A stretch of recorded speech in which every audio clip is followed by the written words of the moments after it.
और स्पेशली नई काबीना को और उनके नए पोर्टफोलियो जो उन काबीना को मिले, उन सबको भी मुबारकबाद देता हूँ कि अल्लाह ताला आप सबको इमरान ख़ान के विजन और पाकिस्तान तरीके इंसाफ के मुताबिक चलने की तौफीक दे और इस सूबे को एक अच्छा एक रोल मॉडल आप बना सकें।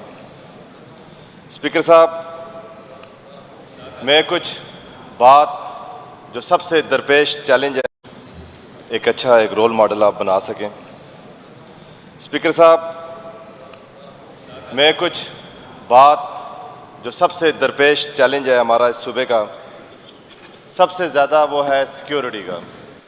मैं अप्रिशिएट करता हूँ स्पीकर साहब को, सीएम साहब को, कि जिस तरह उन्होंने पॉलिटिकल पार्टीज़ को एंगेज किया और अपने टॉप एजेंडे पे सबसे पहले सिक्योरिटी को रखा, सिक्योरिटी कमेटी बनाई और इसके बाद तमाम पार्टीज़ को जिस तरह साथ लेके चल रहे हैं ताकि इस सूबे के मसले को, जो सिक्योरिटी का मसला है, इसको टॉप प्रायोरिटी पर रख के इस मसले को हल कर सकें और हम बता सकें कि जो मैंडेट खैबर पख्तूनख्वा का और जो पूरे पाकिस्तान का, बिलखुसूस पाकिस्तान तरीके इंसाफ इमरान खान साहब को मिला है और बिलखुसूस जिस तरह हमारी हुकूमत यहाँ पे बनी हुई है खैबर पख्तूनख्वा में, हम उसको, इस अवाम को, इस सूबे को, जैसे कि बार बार हम अपनी ज़िम्मेदारी निभा रहे हैं और हम तमाम इदारों को, तमाम सिक्योरिटी इदारों को ये मैसेज दे रहे हैं कि खुदारा इस मसले को सीरियस लें। कोई बंदा लाला मूसा में बैठ के या फैसलाबाद में चक नंबर 232 में बैठ के ये फैसला न करे कि हमारे खैबर और कबायली इलाकाजात में जो मसले मसाइल हैं उसका हल बमबारी या उसका हल दहशतगर्दी या फोर्स के साथ ऑपरेशन है। हम इस सूबे का मैंडेट रखते हैं, हमें इस अवाम ने सिलेक्ट करके भेजा है, हमें इस चीज़ पे मेजर हम स्टेक होल्डर हैं, हमें इसमें शामिल किया जाए, हमारी राय को अहमियत दी जाए। आपके इदारे के बंदे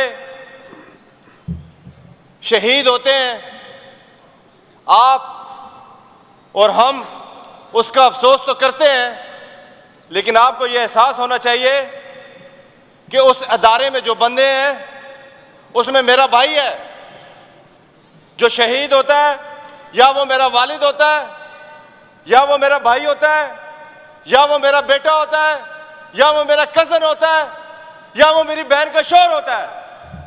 हमें उसमें उतनी ही तकलीफ होती है जितनी किसी भी एक पेट्रियोटिक बंदे को होती है। आप लोग इस मुल्क के साथ क्या कर रहे हैं? हम लोग कहते हैं इसका डायलॉग के साथ इसका मसला हल करें, आप लोग कहते हैं ये दहशतगर्द है। हमें दहशतगर्दी की, स्पीकर साहब, आज इसकी डेफिनेशन हमें बताएं। बमबारी करना दहशतगर्दी है या अमन की बात करना दहशतगर्दी है? जिस बंदे का मैंडेट है वो कहता है आप अमन से बात करें, जो फॉर्म 47 पे आता है वो कहता है यहां पे जोर जबरदस्ती से बमबारी करें। आपके पास मैंडेट है या हमारे पास मैंडेट है? आप लोग यहां पे फॉर्म 47 पे आए हुए हैं, आप किसके एजेंडे पे काम कर रहे हैं? आप लोग कौन होते हैं हमें दहशतगर्द करने वाले? आप लोग कौन है? वो अंग्रेजी में कहते हैं ना स्पीकर साहब, who the hell are you? आप हमें बताएंगे कि हमने अपने सूबे में क्या करना है?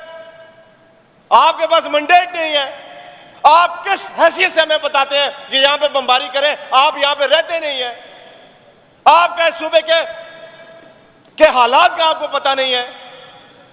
सूबे की दहशतगर्दी खैबर पख्तूनख्वा फेस कर रहा है, यहां की आवाम फैसला करेगी कि यहां पे क्या करना है। दहशतगर्दी हमारे ऊपर हो, बंदे हमारे शहीद हो और फैसले आप करें वहां पे बैठ के। इस तरह मुल्क नहीं चलता।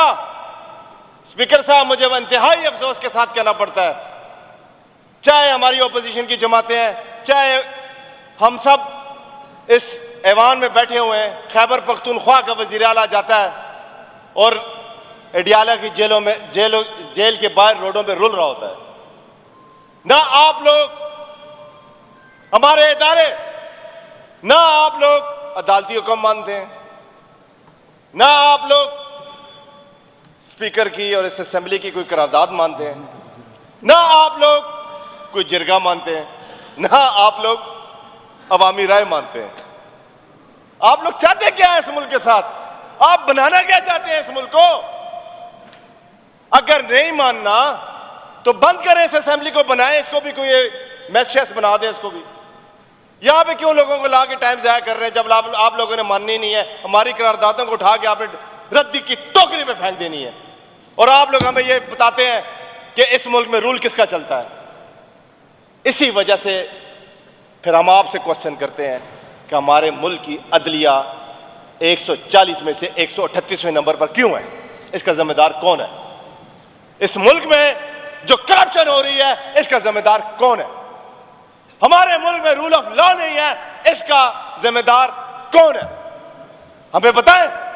आज आप सामने आए, आप सियासतदानों को आगे कर देते हैं। वजीर दिफा साहब, हमारे ख्वाजा आसिफ साहब कहते हैं इस मुल्क में जो ब्यूरोक्रेसी है इसने 2000 अरब की करप्शन की है।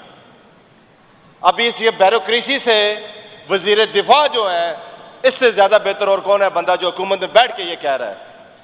हमें और मजबूर न किया जाए स्पीकर साहब। हमारे मोहतरम कायद जनाब इमरान खान साहब को बेगुनाह बेखता उसकी वाइफ बुशरा बीबी को, इमरान खान साहब को, शाह महमूद कुरैशी साहब को और यास्मीन राशिद साहबा को, एजाज चौधरी साहब को और सरफराज सीमा साहब को और भी बाकी हमारे जितने भी असीरान हैं, इनको किस चीज़ की सज़ा दे रही है? इस मुल्क में इमरान खान जिस तरह कुर्बानी दे रहा है, मैं इस ऐवान से एक बात कहना चाहूँगा कि खैबर पख्तूनख्वा के लोगों से मुखातिब होकर कहता हूँ और इस पाकिस्तान के लोगों से मुखातिब होकर कहता हूँ कि एक बात याद रखिएगा, आप याद रखिएगा, आपके लिए अमन की बात कौन कर रहा है और आपके लिए यहाँ पे ऑपरेशन की बात कौन कर रहा है? ये याद रखिएगा। इस मुल्क की तरक्की की बात कौन कर रहा है? इस मुल्क पाकिस्तान का झंडे की बात लहराने की, इस मुल्क को आगे लेके जाने की, इस हरे पासपोर्ट की इज्जत की बात कौन कर रहा है? इस मुल्क में खत्म नबूवत की बात किसने की है? किसने यूएनओ में जाके खत्म नबूवत का मुकदमा लड़ा है? किसने यहाँ पे कैंसर हॉस्पिटल्स की बुनियाद रखी है? किसने इस मुल्क में अलकादर यूनिवर्सिटी की बुनियाद रखी है? मेरे मुल्क के लोगों, हज़रत अली रज़ी अल्लाह तआला अन्हु का कौल है, जब जुल्म करने पे खामोशी अख्तियार की जाए तो जो लोग खामोश होते हैं वो भी उस जुल्म में उस जालिम के साथ बराबर की शरीक हैं। मुझे अफसोस के साथ कहना पड़ता है, कल हमारे नौजवान मिनिस्टर साहिबान ने यहाँ पे प्रेस कॉन्फ्रेंस की, जो फॉर्म 45 पे ओरिजिनल अवाम के मैंडेट के साथ आए हुए हैं, उसकी पूरी मीडिया ने ब्लैकआउट किया हुआ था। किसी टीवी किसी चैनल ने उनको लाइव नहीं दिखाया। उसके मुकाबले में हारे हुए शख्स फॉर्म 47 के वज़ीर आज़म, जिसका 17 सीटों पे वज़ीर आज़म बन के बैठा हुआ है, उसका एक मुंशी अगर वहाँ पे प्रेस कॉन्फ्रेंस करता है तो आप लोग लाइव दिखाते हो। और मेरे दोस्तों, आप लोगों एक ज़िम्मेदार मीडिया हो, आप लोगों को एक रोल प्ले करना चाहिए, जर्नलिज़म के तकाज़े पूरे करने चाहिए। अगर इतने ही डरते हो तो अपने मालिकान को कहो ये चैनल और अखबार बंद कर दें। जब इतने ही बाइसनेस दिखाते हो तो अपने चैनल्स बंद कर दें। अगर इतनी हिम्मत नहीं है तो इस मुल्क में बताएं कि इस मुल्क का आइन मुअत्तल हो चुका है। आप बताएं इस मुल्क में कोई रूल ऑफ लॉ नहीं है, इस मुल्क में कोई कानून नहीं है, जिसकी लाठी उसकी बहस है। हम लोग मजबूर हैं, हम हक नहीं लिख सकते, हम सच नहीं लिख सकते, हम नहीं बता सकते कि इमरान खान को इस वजह से कैद किया हुआ है कि इमरान खान अवाम की बात करता है, इस मुल्क की बात करता है, इस मुल्क के शहरियों की बात करता है, ह्यूमन राइट्स की बात करता है। इसके साथ ही मैं इजाज़त चाहता हूँ स्पीकर साहब आपके टाइम का, और इसके साथ मैं इस मुल्क से और इस जर्नलिज्म से और इस मीडिया से और इस वकला बरादरी से कि मैं ये देखूँगा कि जिस तरह अब इस 27वीं तरमीम की बातें की जा रही हैं, और इंशाअल्लाह ये एक ज़िम्मेदार, ये जो बार्स हैं हमारी पढ़े लिखे लोग हैं हमारे मुल्क के सोसाइटीज़ की, ये इंशाअल्लाह इसमें एक मेजर रोल अदा करेंगे। जो बुनियादी हकूक़ हमारे मुअत्तल हो चुके हैं 26वीं तरमीम में और 27वीं तरमीम में ये जो करने जा रहे हैं, उसके ख़िलाफ़ ये सारे इंशाअल्लाह आवाज़ उठाएंगे। अगर नहीं उठाएंगे तो हम आपको बता दें स्पीकर साहब, इंशाअल्लाह अल्लाह के फजल व करम से हम एक सिग्नल का वेट करेंगे, और इंशाअल्लाह जब इमरान खान की कॉल आएगी तो फिर पूरा पाकिस्तान इंशाअल्लाह मूव होगा और हम एहतजाज करेंगे।